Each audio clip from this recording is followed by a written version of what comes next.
Before we dive deeper into this story, I have one small request. Please subscribe, drop a like, comment, and hit that hype button to boost this channel so more people can discover these incredible stories.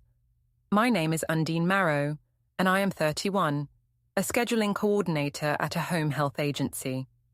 I keep other people's days tidy. I expect applause for that. At home, my husband, Jonah Keane, loves routine even more than I do. He lines 2 mugs on opposite corners of the counter every morning, like borders matter in a kitchen. I say borders are for maps. He says structure keeps our daughter, Mara, calm. I say calm is not the same as alive. For 4 months I met my ex, Casper, after work. I called it temporary from the start. I said to myself that temporary things cannot break a family because they are light and brief. I ended it when the thrill felt small. I told Jonah later, with a steady voice, that it had never been built to last. He did not shout. He asked what time Mara needed to be picked up the next day. His quiet made me feel like I was telling a story to furniture. On our fridge, a Saturday is circled in red. Jonah says plans help children feel safe. His phone shows a soft reminder, downtown 11:10 a.m., and he swipes it away. I ask what that is. He says it is personal. In the study, a thin binder labeled Utilities sits thicker than bills. When I step closer, a drawer clicks locked. I call it secrecy. He calls it privacy. The words feel like 2 rails I cannot bend together. My sister Neela says I am honest and brave. Our neighbor, Kendra, watches like a reporter. My manager, Marla, asks for calm optics at work. I say the affair was a phase, already ending, already handled. I want Jonah to meet me there, in my neat ending. He makes tea instead and checks the wall planner. I want heat. He offers order. I tell myself order is punishment dressed as care. I began the week with a clean voice. I told Jonah that my 4 months with Casper had been temporary and already over. I said it calmly, because calm makes people listen. Jonah stood at the counter and lined the 2 mugs on opposite corners. He said we should focus on Mara's bedtime and pickup times. I said pickup times could share space with honesty. He said Mara's teacher had sent a note. I said teachers send notes because they like paper. The kitchen felt like a rule book pretending to be a room.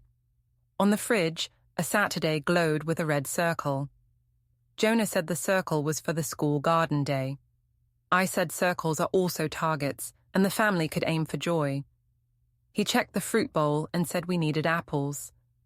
I wanted him to ask for details about the affair so I could shape the story. He asked what time I would be home tomorrow. The question slapped me without sound. Mara came in with a backpack too big for her shoulders. She asked if both parents would come to Reading Circle on Friday. I said we would see. Jonah said he would be there. She asked if we would sit together. I said we could. She asked if could meant promise. I said could meant we would try. Jonah said he would confirm with her teacher. She looked relieved by one answer and not by mine. She took a banana and told me her lizard drawing had scales now. I said I would look later. She nodded and went to the table to unzip a pencil case. I carried laundry to the bedroom and stared at the guest bed. The cover was slightly disturbed from last night's scrolling and thinking. I smoothed it because I did not like visible chaos unless I caused it on purpose. When I returned to the kitchen, Jonah's phone pulsed and flashed downtown 11:10 a.m. He swiped it away. I said downtown sounded like secrets. He said the reminder was personal. I said personal in a marriage is just a nicer word for secret. He said privacy keeps calm. I said calm keeps dust. In the study, a thin binder labeled Utilities sat thicker than bills. I picked it up, felt the weight, and asked why Utilities needed to feel like bricks. He took it gently and slid it into a drawer. The drawer made a small click when I put my hand near it. I said, our house did not need locks inside. He said order helps a child sleep. I said children can sleep through music if they learn young. He said Mara is 8, not a club patron. I called that line cruel. He called it accurate. I chose to hear cruelty. I texted Nila that confession is hard when the audience refuses to clap. She replied with a string of stars and said, confession is a performance and needs lighting. I said, Jonah did not bring lights, only lists. She said, then I should make my own light and bring the town to it. I told her she was right. I wanted the room to back me. I wanted the air to say I had done something bold but harmless. At lunch, I went back to work to set schedules for home health visits. I placed nurses with clients and told myself I was a kind God. At home, I do not get to place anyone anywhere. The contrast made my skin buzz. When I returned in the afternoon, the house smelled like warm plastic, the smell printers make when they have been busy. On the desk, a single blank page lay in the tray. I held it up to the window. The light went through it like I did not matter. I put the page down and told myself the machine coughed. Jonah came in from the balcony with a bag of screws from a hardware run. He asked if Mara's boots were still missing. I said the boots would show up. He asked if I could check her closet. I said I would check when I finished a work text. He said the bus stop had looked windy. He would find a heavier coat. I said we were not made of paper and could handle wind. He said children are smaller than weather. I carried my phone down the hall and opened a thread with Casper. I looked at the last message from weeks ago, where he said the fun had turned into a tired morning for him, and he needed a softer life.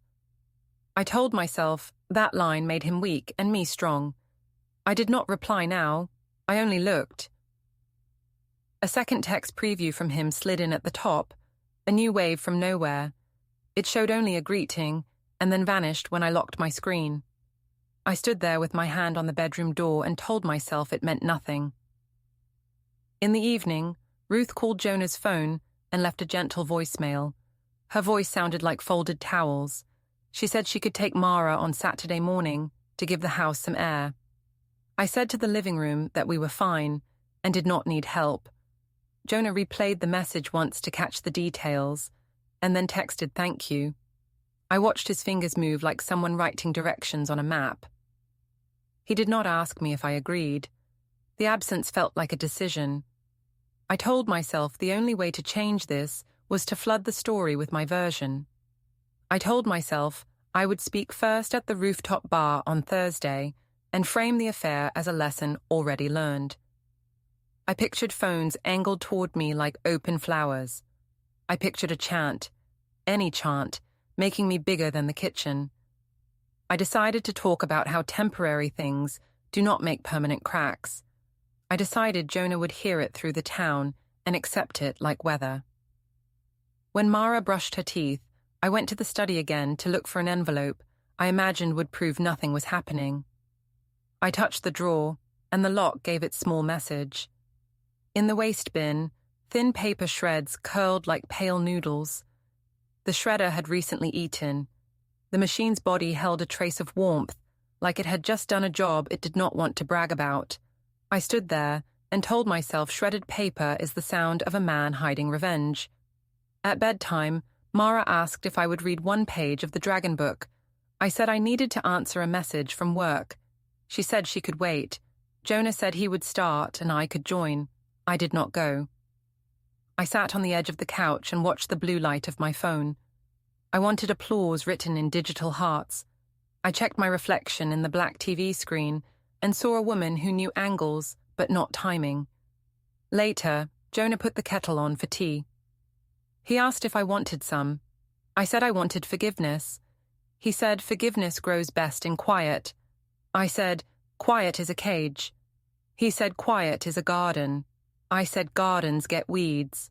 He said gardeners pull them. His voice did not rise. He moved a spoon into the drawer with the small control that makes me want to slam something. I pressed my lips into a line and did not slam. I told myself I would win later, and winning later is better than winning now. I arrived at work early because arriving first looks like control. The open plan office holds 30 desks and the hum of headsets. I put on a smile for the morning call and moved visits on the screen until lines matched and colors looked balanced. I told myself, this is proof that I manage complexity. I should be trusted at home. A coworker set a plant near the window and said the green kept people calm. I said people should keep themselves calm. She laughed because she did not hear the edge. By 10 o'clock, my manager, Marla, appeared at my desk with a clipboard. She asked for a quick word. I followed her to the HR nook near the copier. She asked if everything was calm at home. I said homes are not clinics. She said clients watch our social pages. I said my pages were mine. She said the brand is a house and we all live in it. I said I understood and would keep posts soft. She thanked me and said the agency valued my work. The word valued landed like a safety cone in a hallway, bright and in the way. Back at my desk, a caregiver sent a message that a family had asked if I was the Undine from the riverside last month.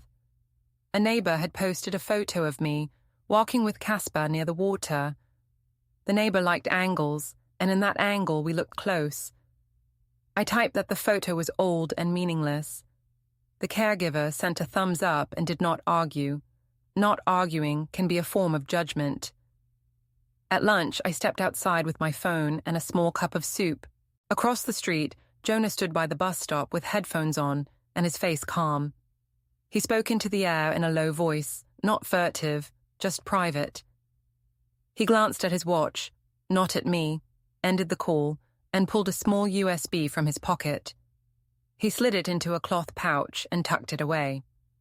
On his screen, a thread title, Follow Up, flashed before he pocketed the phone. He crossed the street without looking toward my building. I watched him walk past the bakery like a person with a good map. Inside, I tried to fold the sight of the USB into something harmless. I told myself he was backing up family pictures.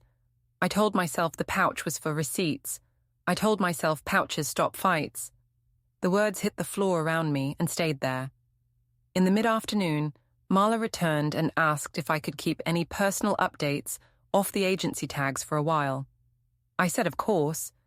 She asked if I needed a day off to rest. I said rest was for people who do not understand momentum. She said momentum is for trucks, not homes. The line surprised me because it had bite. I nodded like I respected it. A coworker rolled his chair and said a neighborhood chat had resurfaced, a promenade photo of me and Casper from early spring. He said the caption was kind of forgiving, but the comments were not. He said people love to be judges. I said I did not mind judges when I know the law. He said laws are slow and people are fast. He smiled like he had said something smart and went back to his tickets. I walked to the copy machine to scan a schedule and saw the agency printer spit a blank page after someone's 3-page form. The blank looked like the one at home. I felt a quick, stupid fear that printers everywhere knew my name. I shook the thought off and fed the page into recycling.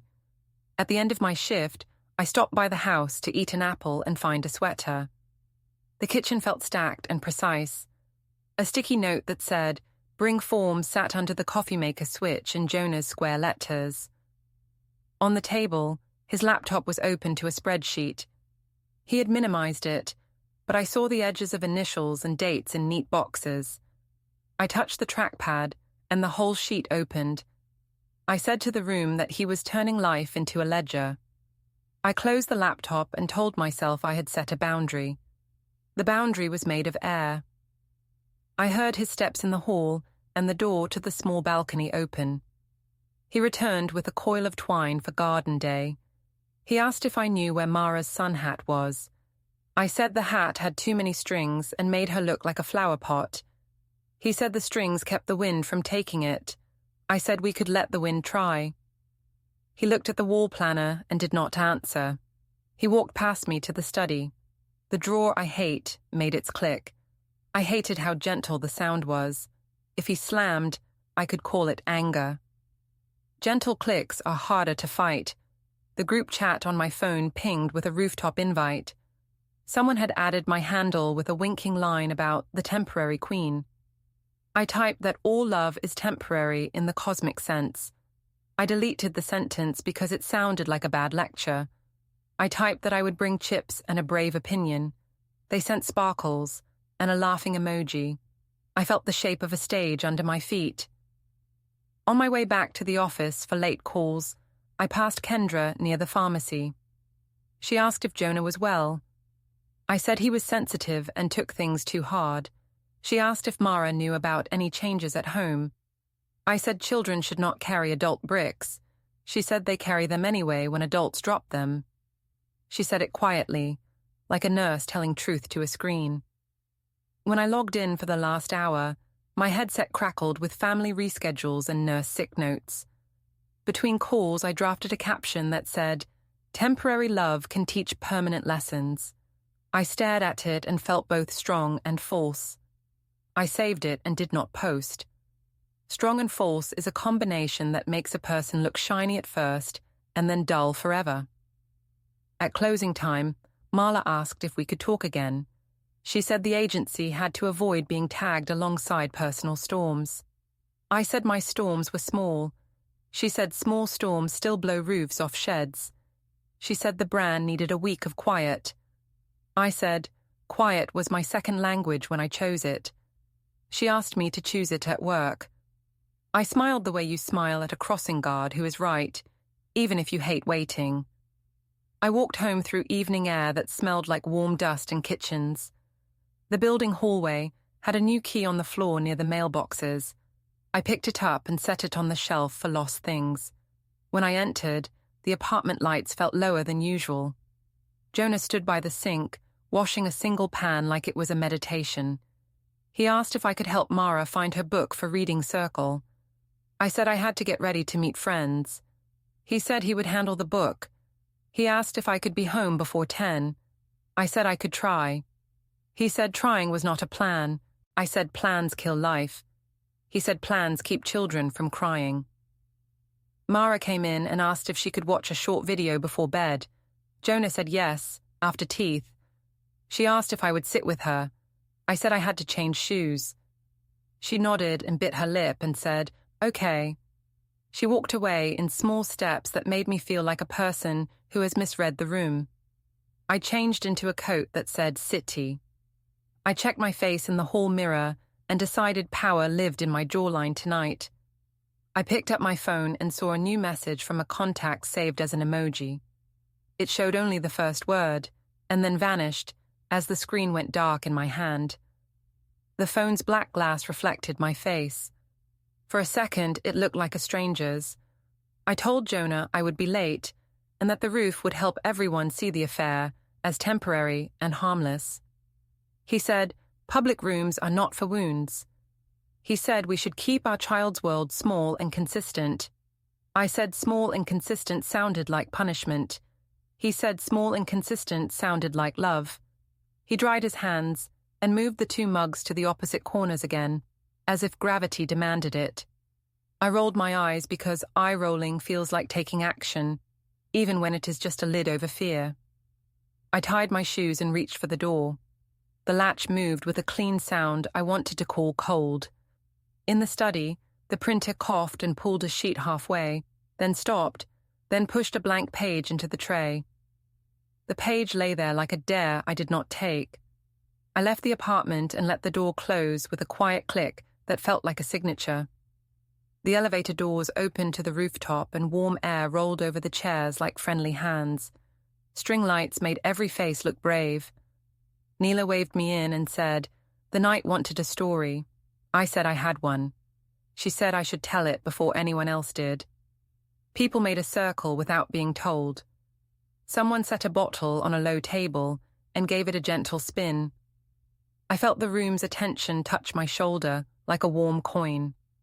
The bottle clinked and pointed, and small dares moved around the circle like sparrows.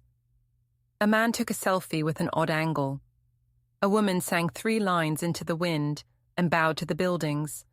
When it was my turn, the group did not wait for the bottle to stop. They said dare in a single voice. I smiled because the sound felt like my name. Neela said I should say the line we had practiced, that 4 months can be a lesson, not a betrayal. I said it, slow and clear. A stranger lifted his phone and asked me to repeat it for the camera.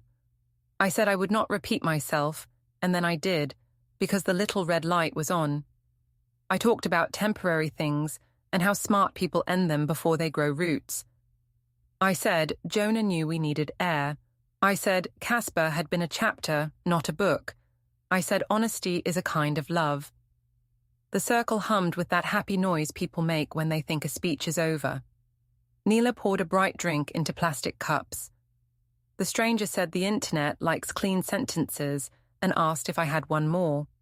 I said families bend. He grinned and kept filming. A message from Jonah buzzed. He said the dragon book was found, and Mara wanted an extra page. He said, be safe. I held up the phone and told the circle that he understood me. Neela said it sounded like permission. I said, of course. Inside, a small voice in me said a prayer for quiet, and I ignored it. Near the rail, a pair of neighbors from our block appeared. Kendra tilted her head like a reporter and said she liked my earrings. I said the earrings liked the light. She asked if I'd seen the old Riverside photo back in the chat. I said photos are shadows. She said children sometimes think shadows are real until someone shows them the lamp. I said my child is smart. She said smart children still breathe the air adults make. Someone shouted, toast, and the call multiplied in seconds. Cups lifted, cameras lifted. The rooftop became a throat, and I stood in it. I raised my drink and said to temporary love and permanent lessons. A flash popped near my cheek. For a second, the world went white and friendly. A stranger said, say it again, and I did, changing nothing. The bottle spun again, but attention kept leaking back to me. A woman asked if Jonah had forgiven me yet. I said, forgiveness is a process, and we are modern. A man said 4 months is not a weekend.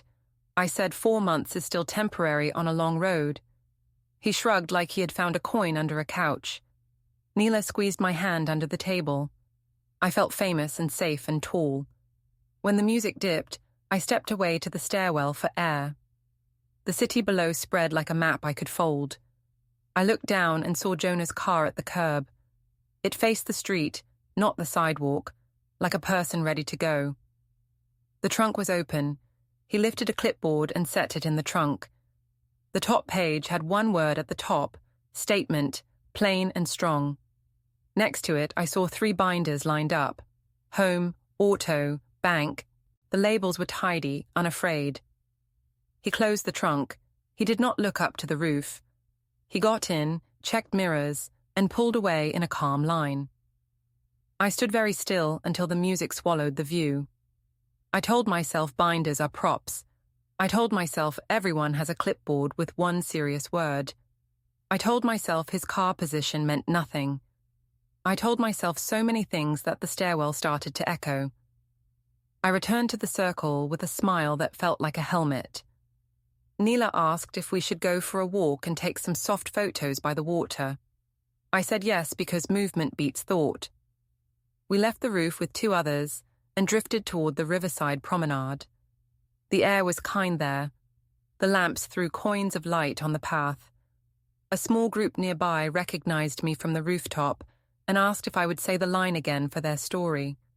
I said I would say it one last time. I used the tone I use when I win arguments and pretend I am teaching. While I spoke, Kendra took a wide shot of the city and let me be a corner of it. She did not make me the center. She made me a piece of a bigger shape. Her thumb moved across her phone, and I saw the faint outline of the neighborhood chat. She did not hide it. She did not show it. She moved like a person watering a plant she does not plan to keep. We passed a street musician with a violin. He played something that made the water look like it could understand. Neela leaned in and said I should post now, while the glow was warm. I said I would post later with a better caption. My pocket buzzed with a message preview from a contact saved as just an emoji. The word hello showed and vanished. I slid the phone deeper and walked faster. We cut back toward the roof. On the way, a teen couple filmed me and whispered. The boy said, 4 months is a long time. The girl said not, if the year is heavy. I smiled like I had given them homework and opened the door to the stairwell. Back on the rooftop, new faces had replaced some old ones. I took one last cup and made a last circle with my eyes across the room. I told Neela I had done what I came to do. She said the internet would decide. I said the internet likes me when I am clear. She said it likes me when I am loud. We both were right, and neither thing felt safe. I got home late enough for silence to be an animal in the hallway. The apartment smelled faintly of paper and toner. Jonah's laptop sat on the dining table. The screen woke when I passed. A small cloud sync pop-up blinked. File uploaded successfully. I said to the empty room that he was archiving old photos again. The room did not answer. I put my phone face down and it hummed anyway. Ruth's birthday dinner sat on the calendar like a test I had agreed to without reading the rules. We met at a family restaurant with a long table and framed quilts. The host led us to a corner where the light was honest. Ruth hugged Mara first and asked if school was kind this week. Mara said art class let her use the good markers. Ruth smiled and said good tools help good hands. She did not look at me yet. I put a gift bag on the chair and said the town had been loud, but families are louder. Ruth said families can be steady without noise. Jonah asked for water for everyone and a kid's cup with a lid. I said Mara did not need a lid anymore. He said lids save tables and clothes. Mara watched our faces like she was reading weather. Neela slid into her seat late with a glitter card and said traffic was a character today. She asked if the rooftop had helped. I said it had. She said the comments were mixed and that was normal. I said normal is a word for people who quit early. She winced slightly at that and changed the subject to the menu. Ruth asked the server for tea and thanked her by name. Jonah ordered simply and asked for the dragon noodles for Mara without spice. I said spice is how people learn new things. Jonah said spice is how children cry in public. A couple at the next table looked up and then down. The man whispered something and the woman shook her head. I lifted my chin because lifting is free. I asked Ruth if she wanted to make a toast. She said she wanted to eat while the food was warm. I laughed and said, warmth is a kind of praise. Jonah smoothed the paper napkin by his fork. The action looked like a quiet correction. I tried my toast anyway. I stood a little and said Ruth had raised a son who believes in order, and order can live with mercy. I said we are human, and temporary things happen, but families bend. The words sounded strange in that room, like a song in the wrong key. Ruth thanked me and said gentleness is not the same as bending to everything. She said this with a smile that took the sting out and left the meaning. The server brought bread. I broke a piece loudly.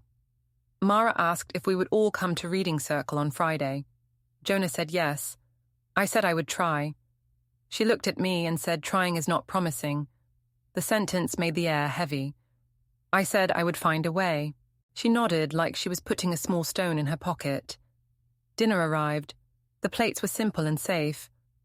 I wanted to flip a table and make a film about it. I stayed still. Jonah asked Mara about the book they were reading and said he liked The Dragon's Friend. Mara asked which friend. He said the one who waits without shouting. She nodded very seriously. I swallowed water that felt like a task. Halfway through, a phone buzzed on the table near us, with a camera sound on top, a fake shutter. The woman at that table turned the phone face down and stared at her glass. I said people were sneaking photos, and we should say something. Jonah said we would not feed gossip. I said silence is how bullies grow. He said silence is how children finish dinner. Ruth asked if anyone needed salt. The room returned to small sounds. When the cake came, the candle flame wobbled and held. Ruth closed her eyes, made a wish I could not read, and blew. Mara clapped, then looked at me and asked if temporary kissing is still cheating. She did not say it like a test. She said it like a person asking what shape the world is. My mouth opened and my shape fled. I laughed too softly and said grown-ups make mistakes. She asked if Dad was mad forever, or just today. Jonah said we should keep the evening gentle. He said it without heat. It still moved me back in my chair. Ruth placed her hand on the table and said some lines cannot be repainted. I said the line had been light. She said the line had been a line. I said people judge because they are bored. She said people protect because they are awake. The phrases sat next to the salt and did not leave. Neela stared at her napkin like it had printed news. She said she would not take sides at a birthday. I said there were no sides. She said the town thinks there are. We paid. Jonah signed the bill and thanked the server. He did not look noble. He looked like a person who knows where to put a pen. We walked out into air that smelled like bake ovens and bus brakes. Ruth asked if Mara could show her the frogs at the park playground for a few minutes. We said yes. The park light made everything look thinner. Mara ran to the swings, dragged her feet into dust, jumped, and came back fast. She asked again if a kiss can be not cheating if it is short. I said time matters. She asked how much time is not cheating. I said I did not know. She asked if I had hurt Dad on purpose. I said no. She asked if I would hurt him again. I said no. She asked if no was a promise. I said yes. She looked at me like she was holding that word up to the light. Jonah tied a lace that did not need tying. He told Mara the park would close soon and we would head home. He said it in the voice he uses for bridges and curbs and boiling water. Ruth walked by my side and spoke in a tone only I could hear. She said we can love you without agreeing with you. I said agreement is love's shape. She said love's shape is care. I said I am caring by telling truth.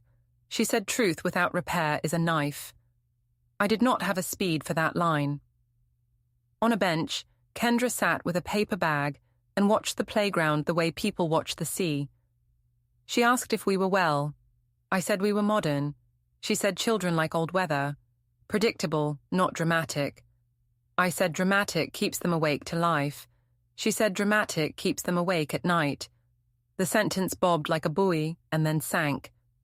Back at the apartment, I staged cozy as if cozy were a set I could run. I lit a candle and placed pillows. I said we should all read together. Jonah said routines were set, and bath time had a shape. He asked if I could help with pajamas. I said I had messages. He said messages could wait. I said they could not. He picked up the dragon book. Mara tucked under his arm, practiced and sure. She looked at me over his elbow and tried a small smile that did not reach. In the kitchen, Jonah's phone lit and showed a recurring reminder. Meeting, personal. He dismissed it with his thumb. I asked what meeting. He said personal. I said personal means secret. He said personal means private. I said he loved rules more than people. He said rules are how we get home. He walked to the study and opened a lower drawer.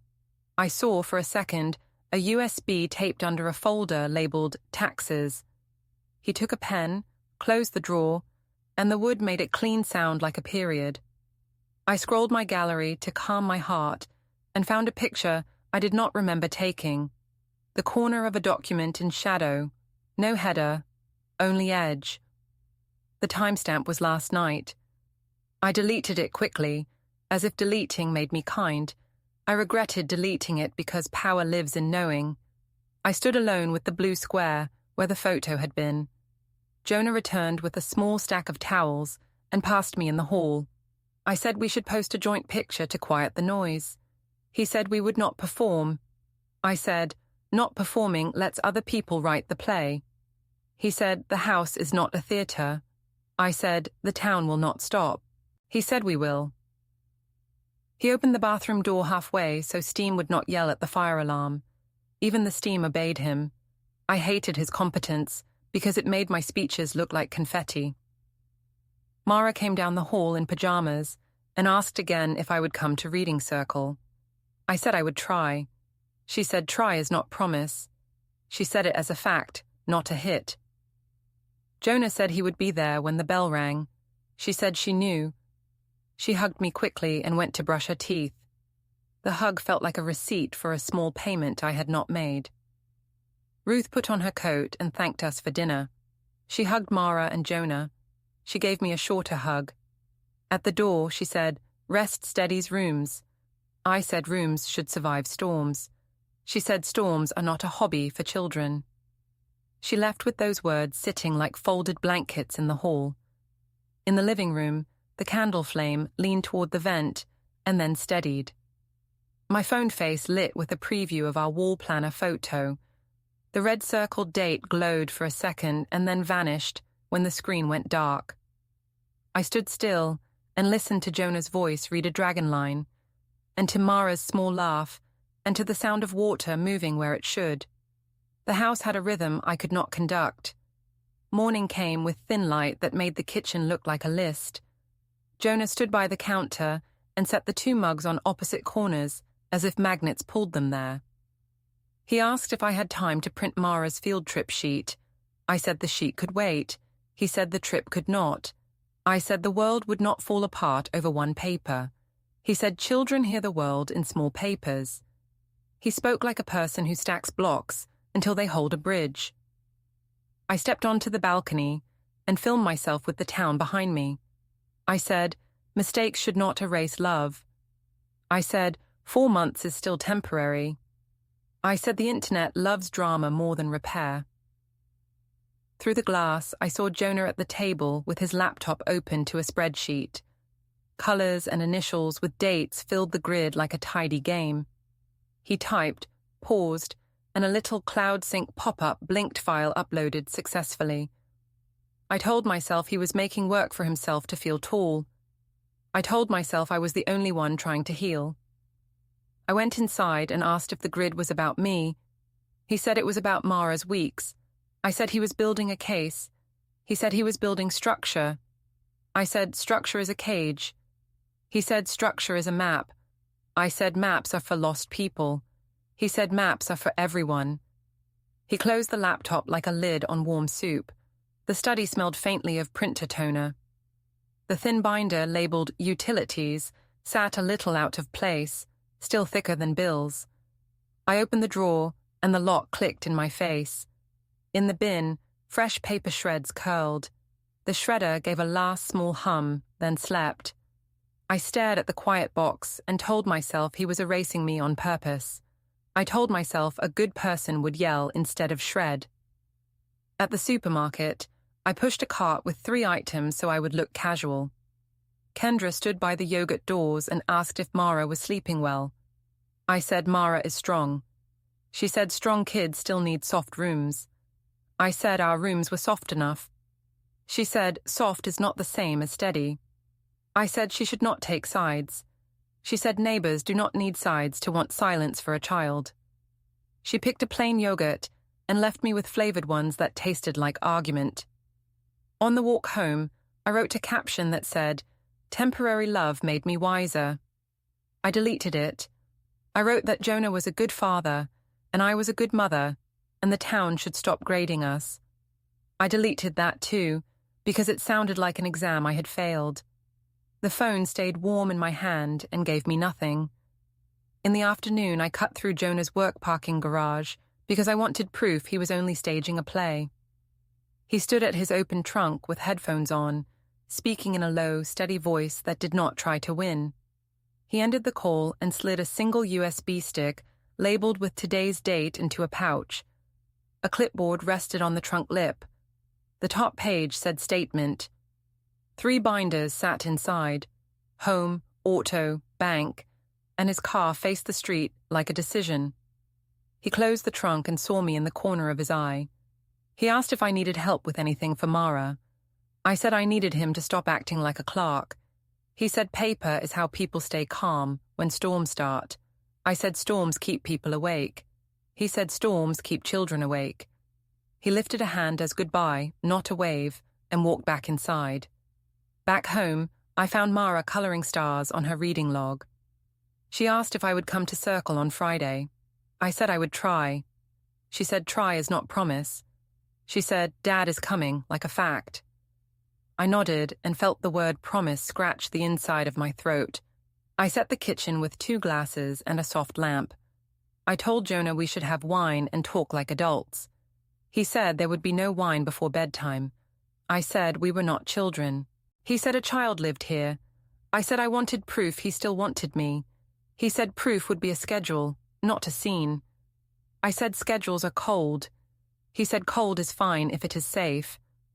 He warmed water, not wine. He poured tea into 2 mugs on opposite counters, like he was placing borders on a map I did not draw. He opened his laptop again. The desktop held 2 clean folders, Archive A and Archive B. He dragged a set of files. Another cloud sync bubble blinked success. On a browser, I glimpsed tabs, storage options, delivery tracking, notary near me. I said he was turning our kitchen into a courthouse. He said he was turning it into a place where Mara can breathe. He checked his phone. An alarm labeled paper drop flashed. He dismissed it with his thumb. I asked if he was going to keep punishing me in silence forever. He said punishment is a noisy word. He preferred boundaries. I said boundaries were a trick people use when they cannot handle heat. He said heat is not the same as care.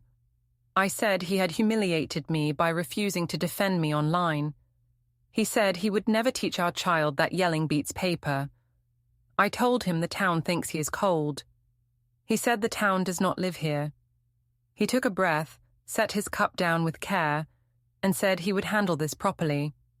The word properly sat on the counter like a sealed box. I asked what it meant. He said it meant fair and formal, and clear enough that a child can sleep. I said he was threatening me. He said he was protecting Mara and himself and the house. He said we would keep messages to logistics and school. He said the next steps would be plain. He walked to the study. The door moved and then rested. The shredder hummed once and stopped. The apartment seemed to hear it. I stood in the kitchen with my mouth open and no lines left. When he returned, he picked up a towel and dried 1 plate at a time, as if that were the only task required tonight. I went to the guest room, lay on the bed in my coat, and stared at a crack on the ceiling that looked like a fork in a road. He texted at mid-morning that we should meet at the courthouse public plaza to go over logistics before school let out. I read it as a truce. I wore my soft sweater and told myself a gentle voice could undo a week. The plaza was wide and full of footsteps and small echoes. Pigeons marched like clerks. Across the street, people flowed in and out of an office tower lobby with shiny floors. The sky had that clean blue that makes paper look whiter. Jonah stood by the low wall with his hands in his jacket pockets. He looked calm, not distant. Ruth was on a bench with a thermos. She lifted 2 fingers from the lid in a small hello and then watched a stroller go by. Neela stood near a planter with crossed arms like a statue of an opinion. She said, I looked good. I said we would fix this today. She said today felt big. I said big is fine when you have a clear sentence. A woman in a neutral jacket walked across the stone toward us. She asked to confirm my name. I said yes. She said she was here to serve documents. The word serve felt like a door opening under my feet. She handed me a large envelope with my name on a small sticker. She said it contained a petition, temporary financial and possession orders, and a temporary parenting schedule. She spoke the time aloud and said, service complete. Her tone was steady, like weather. I turned to Jonah and said this was harassment. He said this was the correct channel. I said we could have handled it at home. He said home had not worked. I said he was making a show. He said the plaza is public, so no one needs to pretend. I said I did not accept this. He said acceptance was not required for it to begin. His voice stayed even, exactly the way you talk near a sleeping child. I opened the envelope, because not opening it felt like standing in traffic with my eyes shut. The first page held both our names. The heading Temporary Orders was bold and plain. A grid showed days, hours, and handoffs. Another section described temporary financial and possession arrangements until further order. The sentences were simple and did not argue back. They sat like bricks. 2 office workers slowed to look and then looked away. A scooter bell chirped. Neela said my name softly, as if I might drop through the floor. Ruth did not stand. She warmed her hands and watched a pigeon. I said to Jonah that I had ended the affair and told the truth. He said the truth now had consequences and a schedule to protect Mara. I said we could start over. He said we would follow the schedule. I read a line aloud to prove I could read it. It said exchanges would happen at specific times, and messages would be about Mara and logistics only. It said the home items would be handled by a temporary list. It said nothing cruel. It said nothing kind. It said enough.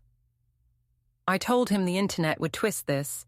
He said the internet does not sign for pickups. I said he was cold. He said he was steady. I said steady is what people call themselves when they stop loving. He said love is not a reason to ignore harm. He kept his hands where everyone could see them. He did not step closer. He did not step away. He stood like a person whose shadow matched his feet. The process server wrote the time in a small notebook and asked Jonah to confirm he had witnessed service. He said yes. She thanked him and left with quiet shoes. A breeze lifted the top page, and I put my thumb on the corner to keep it down. The edge nicked my skin and drew a thin line of red like a teacher's mark. Paper can cut without trying. Foot traffic swelled and thinned. A cyclist rolled by. A child in a stroller pointed at the fountain. The plaza stayed ordinary while my head tilted. I said again that this was a show. Jonah said this was protection. I said protection from what? He said chaos. He said yelling. He said more harm. He looked toward the office tower lobby and then at his watch. He said the schedule starts today. Ruth stood finally and came near, not close.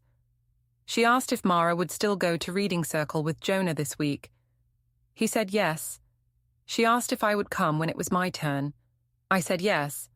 She nodded and sat again. Her thermos clicked like a small gavel.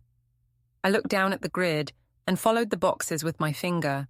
I could see the path my week would now take, step by step, like a board game for people who refuse to pretend.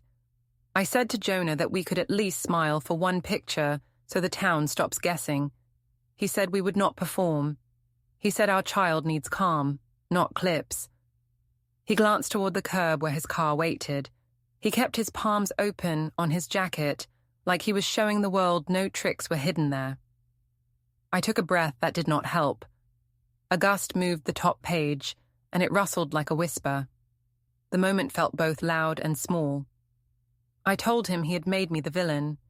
He said I had handed him the story for 4 months, and he had decided to file it instead of shout it. I said filing is cowardly. He said filing is safe. He lifted his chin the way he does when he is about to leave a room without slamming a door. He told me which box on the grid applied to this afternoon. He said he would handle school pickup as listed, and that I would have Mara for dinner tomorrow at the time named. He said messages should be simple and about times only. He thanked me for listening. He did not add a speech. He did not look around for witnesses. He stepped toward the curb, checked for traffic, and walked away in a straight line. I held the envelope until my fingers hurt. The plaza kept moving. A pigeon pecked at a crumb near my shoe, and then decided against it. The result lay on paper, not in my voice. I watched Jonah cross to the car and pause to let a stroller pass. He nodded to the parent and opened the door. I stared at the grid and saw my own name in boxes that did not ask how I felt. Don't forget to hit like, subscribe, and turn on the bell so you don't miss the next story. Write in the comments from which city you are watching.